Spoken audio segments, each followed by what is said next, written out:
So advocate Kranti గారు ఉన్నారు. So వీళ్ళ పక్షాన కొట్లాడుతూ ఉండు. సో ఖచ్చితంగా ఏ దళిత కుటుంబాలు అయితే రోడ్ల పైన పడ్డాయో సో ఖచ్చితంగా కోర్టులోనే తెలుసుకుందామన్న ఒక నమ్మకంతో ఆయన కొట్లాడుతూ ఉండు. ఏం చెప్తారన్నా? మీరు కూడా గత 4 రోజులుగా వీళ్ళ పక్షాన మాట్లాడుతూ ఫస్ట్ ఒకటే ఒక పాయింట్, కుమారి ఆంటీ గురించి మాట్లాడుకుంటేనే మొదలు పెడదాం. ఆమె కర్రీలు అమ్ముకునే ఆమెని ఇడికే 4 రోజులు బంద్ చేసుకో అంటేనే అంత పెద్ద ఇష్యూ అయింది. 23 ఇల్లులు గులగొట్టిర్రు. వాళ్ళకు ఒక ఆదరు చూపించి మీరు ఇడికని వండి అంటే అర్థం పర్థం ఉంటుంది. అవన్నీ లేకుండా రోడ్ మీద వాడేసి తిండి కూడా లేని పరిస్థితుల్లో వాళ్ళని తీసుకొచ్చి కుమారి ఆంటీ లాంటి వాళ్ళు ఈరోజు ట్రెండ్ అవుతున్నారు. మంచిదే, ఇమీడియట్లీ సీఎం రెస్పాండ్ అయ్యిండు. మరి ఈడ ఇంత వ్యవస్థ ఉంది అంటే వాళ్ళ పార్టీకి సంబంధించినటువంటి ఒక మాజీ ఎమ్మెల్యే ఆయనను కూడా పోలీసు వాళ్ళు పక్కకు నూకి పాడేసిర్రు అంటే ఈరోజు వ్యవస్థ ఏ రకంగా పనిచేస్తుంది. ఇవన్నీ బేసిక్. ఇంకోటి ఏంటి అని అంటే వాళ్ళు రీహాబిలిటేట్ అన్న వర్డ్ యూజ్ చేసిర్రు. రీహాబిలిటేట్కి ఆల్టర్నేట్ అలాట్మెంట్కి డిఫరెన్స్ ఉంది. రీహాబిలిటేట్ అంటే వాళ్ళ జీవితాలు యథాస్థితికి వచ్చే విధంగా ఉండేలాగా చూసుకోవాల్సిన బాధ్యత ప్రభుత్వానికి ఉంటుంది. అవన్నీ లేకుండా ఎట్లా పడితే అట్లా వస్తాం, నూకి పాడేస్తాము మా రాజకీయ స్వార్థాల కోసం. ఈ 23 కోసం ఆడు 150 మంది పోలీసులు, ఈడ 150 మంది పోలీసులు అంత రిజర్వ్ పెట్టుకొని వచ్చిన ఎమ్మెల్యేలు వాళ్ళు సపోర్ట్ చేయరు. ఈడ మళ్ళీ వీళ్ళ దరిద్రానికి ఇంకోటి ఏంటంటే గాడ గోడ ఉంది. గోడకు అవతలనేమో బోలక్పూర్, గోడకి యువతలనేమో మన గాంధీనగర్. అక్కడ అయినా బీజేపీ అయినా ఇక్కడైనా ఎంఐఎం అయినా. కిషన్ రెడ్డి గారు కూడా వచ్చిర్రు. ఈరోజు సెంట్రల్ మినిస్టర్ పలుకుబడి ఏందో అర్థమైపోతుంది. ఏం పీకలేని పరిస్థితులు ఉన్నాడు ఆయన కూడా. ఇప్పుడు ఎలక్షన్లు వస్తున్నాయి, అరే ఆపుండ్రాబాయ్ అని చెప్పే పరిస్థితుల్లో కూడా లేడంటే కిషన్ రెడ్డి గారి కెపాసిటీ ఎంత ఉందో అర్థమవుతుంది. అంటే మీరు అంత అయిపోయినాక పోలీసుల్లాగా క్రైమ్ అయిపోయినాక వచ్చి అరే ఇట్లా అయిందా అని చెప్పి కేసులు రాసుకునేటట్టే అంత అయిపోయినాక వచ్చి అయిపోయిందా అన్నట్టుగా చిన్నగా మాట్లాడుకొని వెళ్ళిపోతే కాదు. ఈడ రాజకీయాలు కూడా మనం అర్థం చేసుకోవాలి. ప్రజల జీవితాలకు రాజకీయాలకు ముడి పెట్టకూడదు. ఈడ ఎంఐఎం ఆడ బీజేపీ ఉందంటేనే మీకు ఈడ అర్థమైపోతుంది సిచ్యువేషన్ ఎట్లుందో. వీళ్ళు బార్డర్ మీద ఉన్నారు. ఈడ చాలా మందికి వెస్టెడ్ ఇంట్రెస్ట్లు ఉన్నాయి.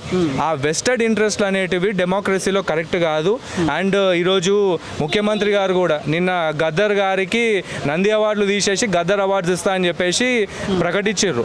సో ఆయన నిజంగానే అవార్డులు మాత్రమే ఇచ్చుడు కాదు, అసలు యాక్చువల్లీ పబ్లిక్ ఏమైనా ప్రాబ్లమ్స్ ఉంటే ఇట్లాంటి ప్లేసెస్లో మీ గవర్నమెంటే ఉంది. ఇప్పుడు మీ హయాంలోనే మీ అధికారులే కూలగొట్టేసి ఇక రోడ్ల మీద జనాలు బతుకులు పట్టుకొచ్చారు. కాబట్టి అట్లాంటి పరిస్థితి కనుక మారాలి అని అంటే నిజంగా ఇది ప్రజాప్రభుత్వం అని చెప్పేసి పబ్లిసైజ్ చేసుకుంటారు. ప్రజాప్రభుత్వం అంటే మీరు కూలగొట్టిర్రు, మీకు ఏదైనా అవసరం ఉంటే కూలగొట్టుర్రి, కానీ ఆల్టర్నేటివ్ ఏదో ఒకటి అయితే ఇవ్వాలి కదా వాళ్ళకు. ఇవ్వకుండా రోడ్ మీద వాడేస్తా అంటే అది ఎంతవరకు తప్పు? ఇప్పుడు ఈ రోజు కూడా ఏమంటే కోర్టు ఆదేశాలతో కూల్చేసామంటారు. రిజిస్ట్రేషన్ అయిన భూములను కూడా కూలగొట్టే అవకాశం ఉంటుంది ఇండియన్ కూడా. కోర్టు ఆదేశాలు ఈడంతా ఒక అంబిగ్విటీ మెయింటైన్ చేస్తున్నారు. ఏమన్నా అంటే కంటెంప్ట్ అంటున్నారు. ఎంతమంది కలెక్టర్ల మీద కంటెంప్ట్ కాలేదు? వీళ్ళు భయపడతారా? ఆఖరికి కోర్టు కూడా ఒకనొక పాయింట్ ఆఫ్ టైంలో కలెక్టర్లు కంటెంప్ట్ చేసారని చెప్పేసి వాళ్ళకు శిక్ష ఏమేసింది, విధుల నుండి పీక్ పడేయలేదు కదా. ఈ సేవ చేయండి ఆ సేవ చేయండి అని చెప్పేసి చెప్తుంది. కలెక్టర్ చేసేదే సేవ, మళ్ళీ ఆయనకు ఇక సేవ చేయండి అని చెప్తుంది. కంటెంప్ట్ అనేది రీజన్ కాదు. బేసిక్గా మీరు అక్కడ ఒక తప్పు చేసిర్రు. ఇక్కడ ఉన్నటువంటి బ్యూరోక్రాట్స్ అథారిటీస్ అందరూ ఒకటే తప్పు చేసిర్రు. వీళ్ళకు ఆల్టర్నేటివ్ చూపియాలి, అది చూపించకుండా కూలగొట్టిర్రు. సరే కోర్టు ఆదేశం ఉంది, సరే పోయి కూలగొడతా అంటారు, కూలగొట్టండి. మరి వీళ్ళని ఎడబెడతారు, చచ్చిపోండి అని చెప్పేసి వదిలేస్తారా? రోడ్ల మీద వాళ్ళకి కనీసము పండుకోనీకే కప్పుకోనీకే ఆడోళ్ళకి అసలు వాష్రూమ్ యూజ్ చేసుకోనీకే వాష్రూమ్లు లేవు. అవన్నీ పక్కన పెడితే ఆడ ఎంత దరిద్రమైన పరిస్థితి అండి. ఇప్పుడు మనం బయటికి పోతే ఏంటన్నా 10-15 వేలలో నెల గడిచే కుటుంబాలు ఎన్నో ఉంటాయి. ఇప్పుడు అదే పోయి ఏంటన్నా కిరాయి కట్టుకోమంటే ఏడికేం కట్టుకుంటారు వాళ్ళు. అండ్ ఇంకోటి ఏంటంటే చాలామంది వీళ్ళు కూడా సరిగ్గా రిప్రజెంట్ చేయలేకపోతున్నారు. అక్కడ నేను ఆ బార్డర్ బోలక్పూర్ అండ్ మన ఈ గాంధీనగర్ అని చెప్పేసి అన్నాను కదా, అదే డెడ్ ఎండ్ ఉండే. అసలు ఈ రోడ్డే లేకుండే ఇంతకుముందు. ఈ రోడ్డే లేకుండే తర్వాత కాలక్రమాన్ని ఏమైంది, అటు ఇటు కొంచెము ఒక యాక్సెస్ అనేది క్రియేట్ చేయాలని చెప్పేసి ఫస్ట్ చిన్నగా గోడ గులగొట్టేసారు. ఆ బౌండరీ వాల్ గులగొట్టారు. గులగొట్టిన తర్వాత ఇట్లా క్లోజ్డ్ ఉన్న కాలనీ ఓపెన్ అయింది. ఓపెన్ అయిన తర్వాత ఇక్కడ ప్యాసేజ్ క్రియేట్ అయింది. ప్యాసేజ్ క్రియేట్ అయిన తర్వాత ఇప్పుడు నెక్స్ట్ ఏం చేస్తారు, ఇవి గులగొట్టేస్తారు. అంటే 70 ఏళ్ళ నుండి ఉన్న వాళ్ళకే దిక్కు లేదంటే మరి పరిస్థితి ఏంది మనం అర్థం చేసుకోవాలి. ఇవన్నీ ఏంది అని అంటే కలెక్టర్ అయి ఉండొచ్చు, ఎంఆర్ఓ అయి ఉండొచ్చు. ఇంకో 2006లో అయిన ఇన్సిడెంట్ గురించి నేను చెప్తా.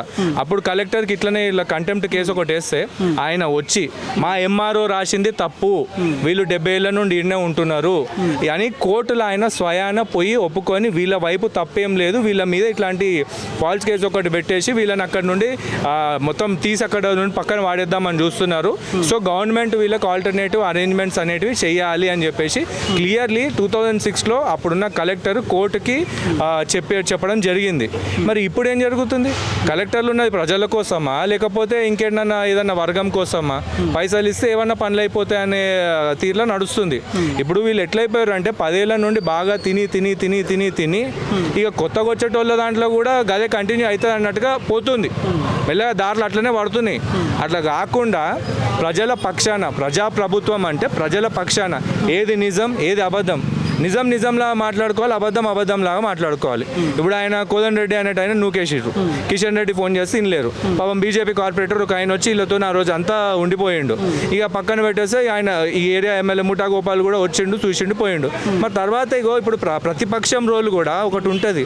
అరే మనం పోయి కొట్లాడాలి భయ్, మీకు ఇల్లు రాకపోతే మేము ఎట్లుకుంటామని చెప్పేసి పోయి కొట్లాడతారా లేదా? ఏడున్నది ఆ బ్యూటీ ఆఫ్ డెమోక్రసీ ఎప్పుడు ఉంటుంది అంటే పాలక వర్గం గట్టిగా ఉన్నప్పుడు ప్రతిపక్షం కూడా అంతే గట్టిగా ఇంపియాలి. అంతేగాని ఎప్పుడు పార్టీలు మారిపోదామా అన్నట్టుకుంటే మాత్రం ప్రజల జీవితం మారదు. ఈ బ్యూరోక్రాట్లు, ఈ ఐఏఎస్లు, ఐపీఎస్లు, ఎంఆర్ఓలు ఇక వాళ్ళకి ఇష్టం వచ్చినట్టు నేను రాసిందే శాసనం అని చెప్పేసి వీళ్ళ జీవితాల మీద ఇది చేసేస్తే కాదు. హైదరాబాద్ సిటీలో మెజారిటీ ఆఫ్ ద పాపులేషన్కి ఇదే పరిస్థితి. ఇక్కడ అన్ని పట్టాలే, పట్టా భూములే. అప్పుడున్న నాయకులు ఇక్కడ ఉన్న వాళ్ళకి పట్టాలు చేపించి బ్రతకండి అని చెప్పించిన భూములే ఉన్నాయి మన దగ్గర. అది మీరు ఇక్కడ మన ఏ బస్తీ అన్నా చూడండి, ఇప్పుడు మెయిన్ ఖైరతాబాద్లో చూడండి, బషీర్బాగ్లో చూడండి, లేకపోతే సిటీ మొత్తంలో పి జనార్దన్ రెడ్డి గారు ఉండే. ఆయన కూడా ఎందుకు పాపులర్, మాకు ఇల్లు ఇప్పించారు అని చెప్పేసి ఎంతో మంది ఆయనను గుర్తుపట్టుకున్నారు. So this is the story of Hyderabad city.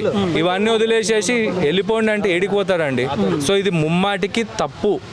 ఎందుకు అంటే లీగల్గా ఎటువంటి న్యాయం జరిగే అవకాశం ఉంటుంది? మీరు అబ్జర్వ్ చేస్తున్నారు. అరేంజ్మెంట్ అయితే ఖచ్చితంగా ఇప్పించాలి గవర్నమెంట్. ఇప్పుడు వీళ్ళని ఇడికేని పొమ్మంటున్నారు, మరి ఏడికోవాలి. ఇప్పుడు నువ్వు తినొద్దు అని అంటుంది, మరి ఏడవై దినాలను కూడా చెప్పాలి కదా.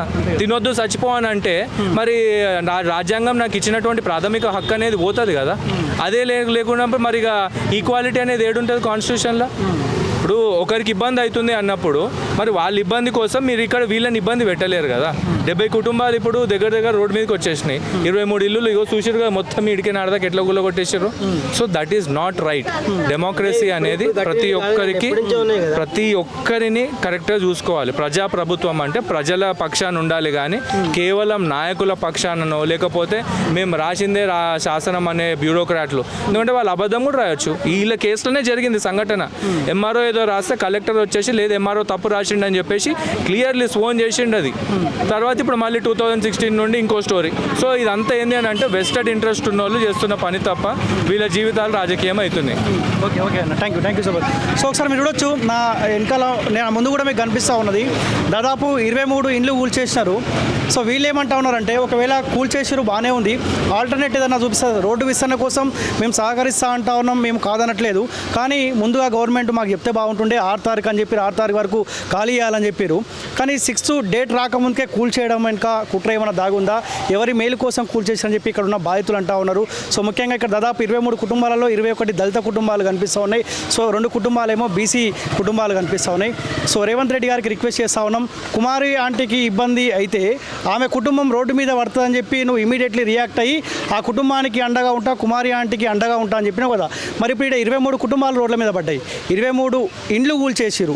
సో మీ పార్టీ సంబంధించిన నాయకుడేమో అధికారుల మీద చర్యలు తీసుకుంటామని చెప్తారు. అధికారులు ఎవరికి అనుసంధానంలో పనిచేసే అవకాశం ఉంటుంది? ప్రభుత్వం మీది.